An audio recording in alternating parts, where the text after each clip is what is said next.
काय करतोस हे? अरे चांगलं पांग फेडलंस तू आपलं. उद्या गावात कळालं तर थू होईल आपली.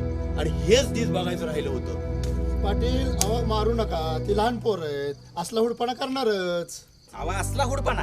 अहो हे आत्ता जर अशी करते ती मोठं झाल्यावर काय करतील ह्यांच्या चंबडी सोडून काढली पाहिजे ती चांगली. बर भीमा, काय असेल ना ते सकाळी पंचायतीत बघू. सरपंच चला, चल रे मान्या. ओ पाटील, तुमची पंचायत तुमच्या जवळ ठेवा. आम्हाला नाही राहायचं इथं, चाललो आम्ही गाव सोडून. अहो असं काय करू नका, उद्या पंचायतीमध्ये नक्की तुम्हाला न्याय मिळेल. चला रे पोरांनो, चल रे चल रे. ही न्याय करणार, आपल्याच भातावर डाळ वाढणार. अगं साहेब बघूया तरी उद्या काय नाही करतात ती.